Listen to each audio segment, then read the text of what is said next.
Welcome to week number 3 of Wednesday Night Recap. That's what it is called, correct? Yeah, Wednesday Night Recap. Wednesday Night Recap, wrap up. It's about Wednesday night. And, this week was an important week. I think it was an important week. I think you guys would agree. Yeah. Right? Having a good offense. Yes, having a good offense. Speaking of, I'm glad you brought that up.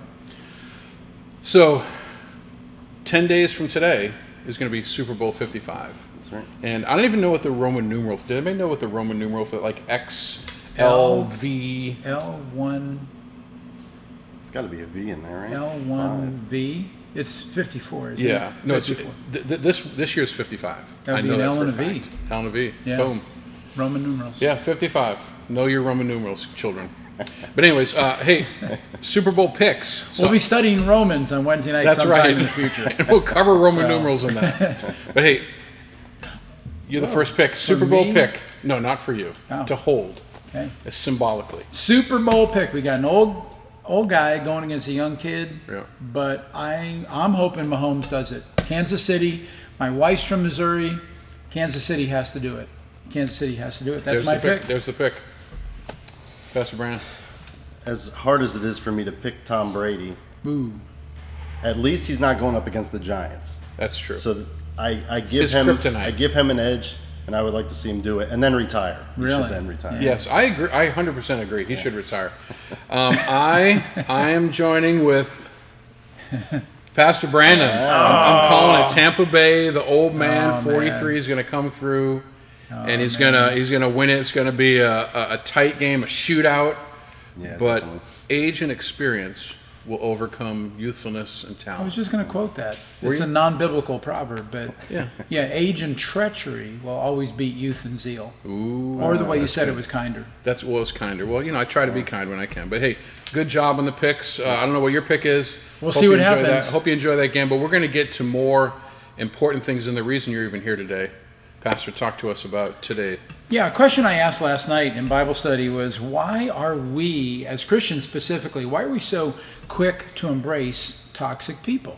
Why do we let them grab onto us and we actually grab onto them for a little while? Why do we do that?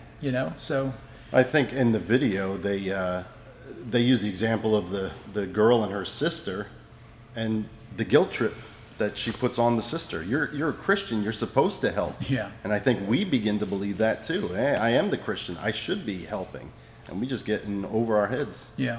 So the person, the toxic person can guilt trip us directly, and then others can also hand them off to us. Right. And that's what I felt was kind of part of the video. Yeah, because also along in that story was the mother joining in with the sister to guilt trip the other sister. And more than likely, you've heard phrases like, can you help them? Why don't you give them a hand? Or, how come you never do anything for your sister? And one I sometimes have heard as a pastor over 40 plus years is, can the church do something?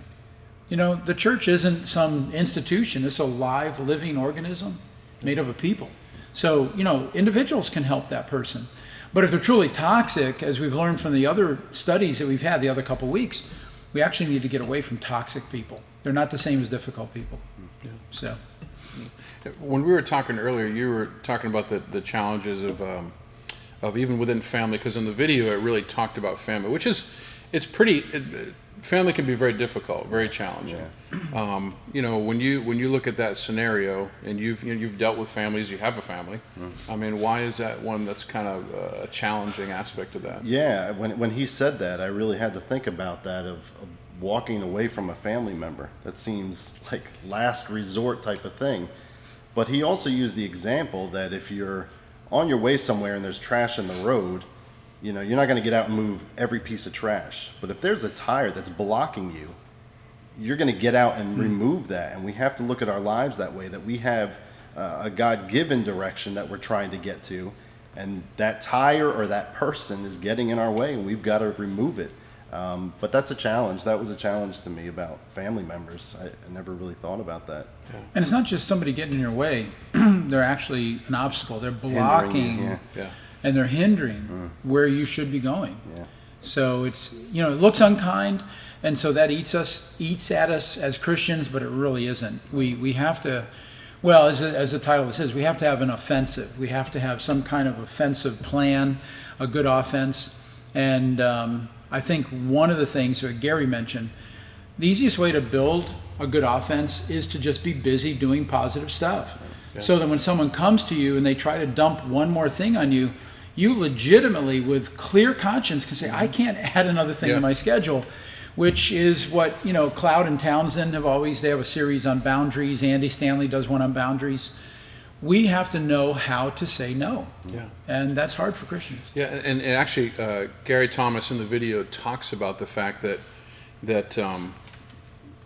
we really need to have someone who is a Paul in our life, someone who's ahead of us that we're learning from, but we also equally need to have a Timothy, because that's the person, the trustworthy person that we're investing in. And if you're doing things that are building the kingdom, you're a part of a ministry here, you're doing something, reaching out in your community, those things, if you feel like Pastor said, if you fill your life with those things, you can say, listen, I don't have time for that. I'm doing things that are the most important things.